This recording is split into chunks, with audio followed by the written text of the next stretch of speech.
I suppose it's, I don't know.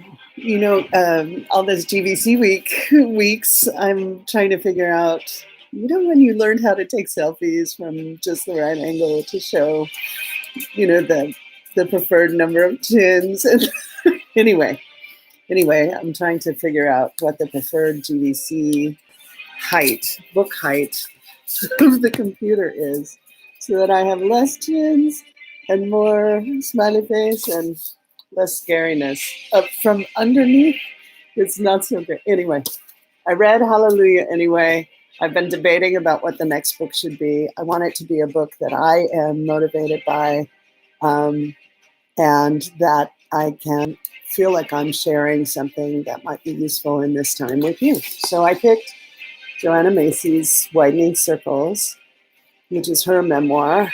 And this amazing woman is still on the planet and helping us to remember what the world is and how precious it is and how much it is doing for us in the everyday, and how keening with grief for what we have done to it is an appropriate response. And then when we are done responding in that way, what else we might be able to do.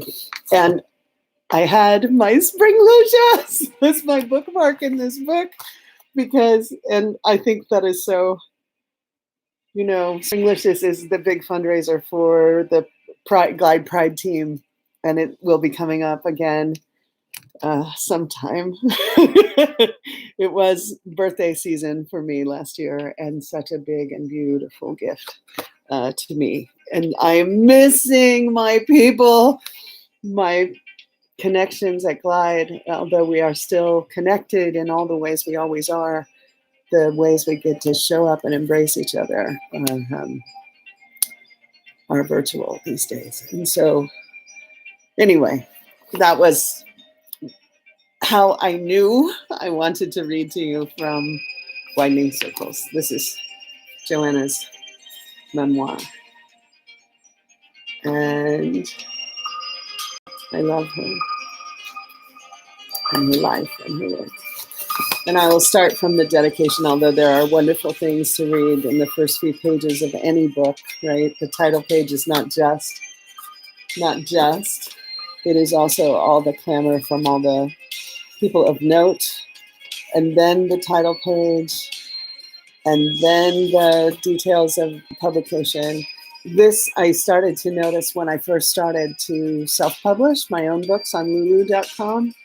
I've written and collaborated to write and publish 18 of them so far. And maybe we're coming back into that season, but this copyright is by Joanna Macy from the year 2000. So it's 20 years old now, what she was saying then. And then I need glasses to read to you. Oh, and they're always hanging right here. Here we go. Dedication. In gratitude to all my companions and teachers who opened my eyes to the beauty of this world and walked with me into challenge and change. To Dugu Choegal Rinpoche for the treasure of his friendship and wisdom. To Anita Barrows for her unflagging and essential support of this book. And especially to my beloved Fran, Chris, Jack, and Peggy, who have so wondrously graced my life. The contents that we will all read.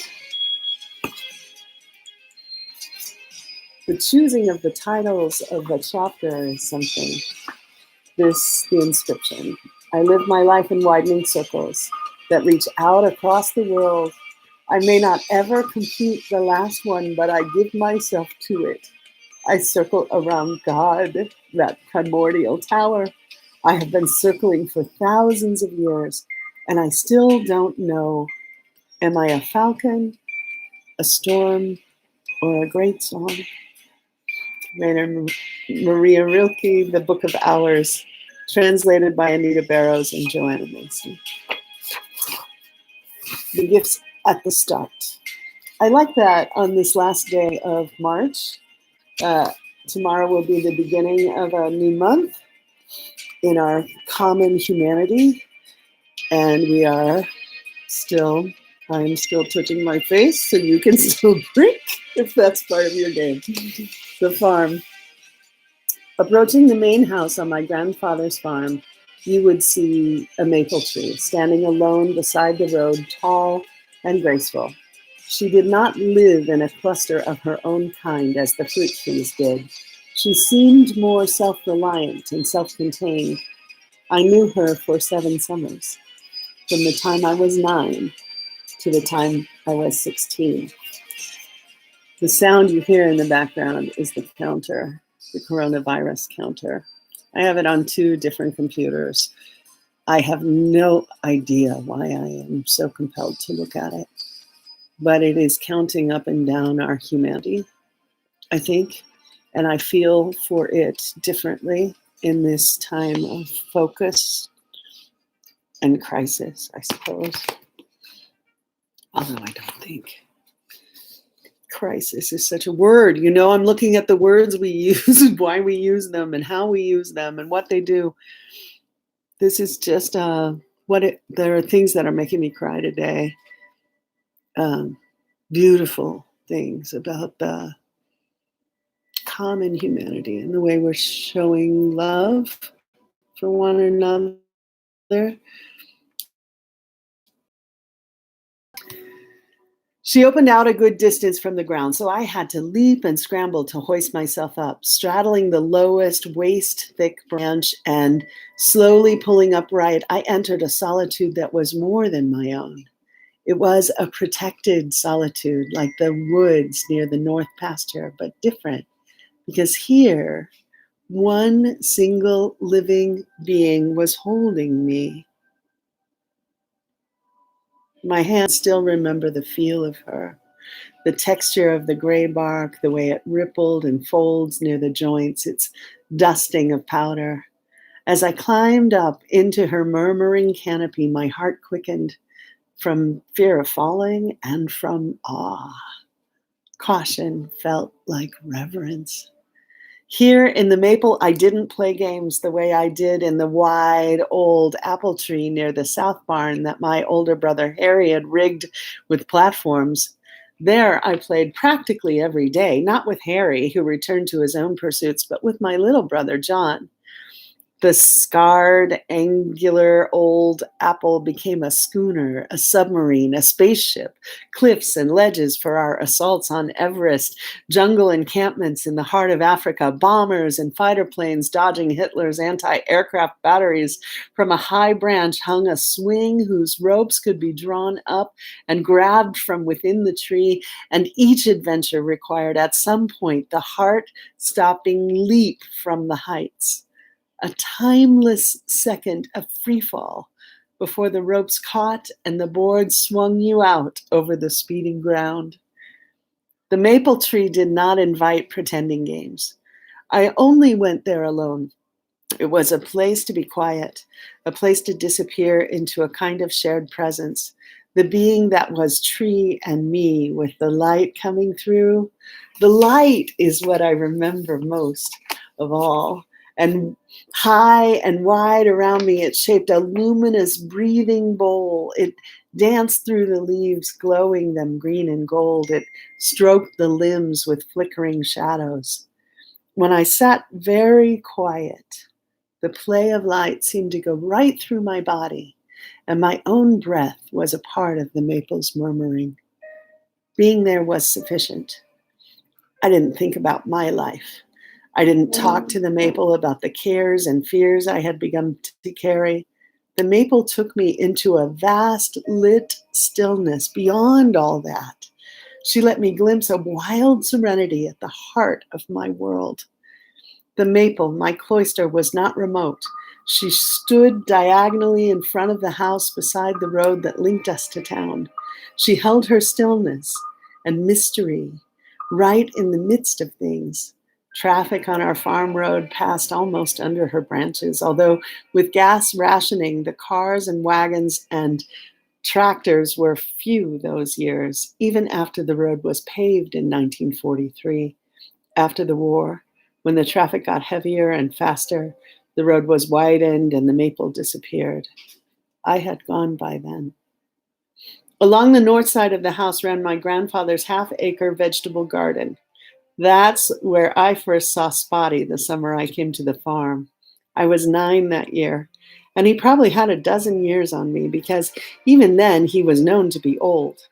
He still had good, strong teeth, though, which makes all the difference if you're a horse. Ooey, as we called my grandfather because his name was Louis, had brought him down the road from the big barn, the realm of the tenant farmer, and harnessed him up to the little single-pronged plow he liked to use for cultivating between the rows. I never saw him actually plow with it in the spring, for the same reason I never saw the apple trees bloom. My school in New York City never let out soon enough. That particular day, I looked on with great interest. I could not keep my eyes off the big, raw-boned, piebald horse. He had red-brown markings splotched on a coat of white, a white mane, a black forelock, and a long black tail. He would have looked comical, except for his great dignity. I asked Uwe if I could help out, and he suggested that I lead Spotty and make sure he stayed right in the middle between the rows and not reach for bites of the fresh green leaves of corn. Uwe explained that Spotty was not well trained to farm work and did not much like it either, having been more of a saddle horse in his younger days. So I reached up to grab hold of the halter and skipped along in front of him to keep my feet clear of his hooves. That big, soft mouth just bobbed along right over my shoulder. I felt his breath blowing on me. When we finished, Uwe gave me a hand up as he unbuckled the harness, and I climbed astride. As my grandfather led the horse up the road to the big barn, I was riding on Spotty's back. I rode him all the way. It was as big a happiness as I had yet experienced in my whole life. I don't remember asking. But after that, Spotty was mine each summer, given over to my care. My grandmother, Davy, probably had a hand in that decision because she'd had her own horse as a girl back in Minnesota, a stallion even. She said how wonderful it was for Spotty at this time of his life to shed his disguise as a draft horse and to rediscover his true nature as a gentle-bred mount. Standing on a box to begin with, I learned how to yank the cinch up around the girth in front of his belly and to knot it tight. I learned how to handle a pitchfork and clean out the stall every morning, how to be gentle and unafraid with Spotty's mouth and behind his teeth, how to brush and going. A year or two later, Dady claimed to have unearthed evidence that in his youth, Spotty had performed in the Cole Brothers Circus. I undertook a program to retrieve his circus skills from a library book I learned about teaching horse tricks, which he learned quickly and loved almost as much as I. Actually, all he learned to do was say yes and no, vigorously nodding or shaking his head at a secret signal from me. But that was sufficient to amaze anyone I could get to watch. The farm lay in the western part of New York State, 8 hours by train from Manhattan and 50 miles east of Buffalo, where Uwe had his church. It had been home to 5 generations of my father's people after they came out from New England in the early 1800s. I only lived there some 3 months a year, but still the farm felt like the steadiest part of my life. That's because my parents and brothers and I moved around so much between rented houses in Los Angeles and then rented apartments in New York City, and also because there was this curious sense of belonging. The solemn, bewhiskered men and the thoughtful, overdressed women posing for the daguerreotypes on the parlor wall were my ancestors.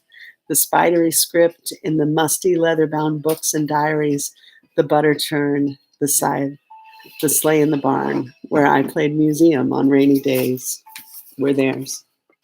Even before the Erie Canal opened western New York to trade in 1820, my great-great-great-grandfather, Ebenezer Rogers, journeyed out from Connecticut with his wife and grown children to preach religion and make a new life. Like most of his Puritan forebears who had come out from England 2 centuries earlier, he was a working parson. In the glacier-flattened terrain west of the Finger Lakes and south of Lake Ontario, he took title to 260 acres of woods and arable land. He cleared pasture land and fields for wheat and hay, planted orchards, and built for his family the single-story farmhouse now occupied by Uwe's tenant farmer. 2 miles to the south, beside the canal that linked the Hudson River to Lake Erie, the town of Albion was growing up as a way station for the lively traffic of mule-drawn barges. There, Ebenezer established a church. It was one of several. There were Methodists and Baptists, circuit-riding preachers and tent revivalists. The religious life in 19th century upstate New York flourished with intensity. The Presbyterians and the Congregationalists, more liberal in theology and less flamboyant in style than the others, made an agreement to pool their resources. In consequence, Ebenezer, a Congregationalist in Connecticut, founded the first Presbyterian church in Albion. His grandson, Louis B., a preacher like his father and grandfather, built the present church across from the Albion Town Hall, and on the farm, a proper quarter-mile up the road from the barns and barnyards, a more substantial family residence. Like the new church, the new house was made of brick in strong verticals with gables and angular trim like surprised eyebrows over tall, narrow windows. There, during the Civil War, his first son, Louis Gould Rogers, my grandfather, was born. Though he kept in close touch with the farm he inherited, Uwe's life took him farther afield, to college back in New England and then to seminary, later to a city church in Buffalo, and eventually to sabbatical studies in Europe. The overseas travel was surely encouraged by the woman he married. My grandmother, Mary Hartley, had already seen a lot of the world. I'll leave it there. We'll pick up with Joanna's grandmother when I come back to read to you again. Thanks for joining me. Our second book in the coronavirus chapter of our common lives in the year 2020. Thanks for watching.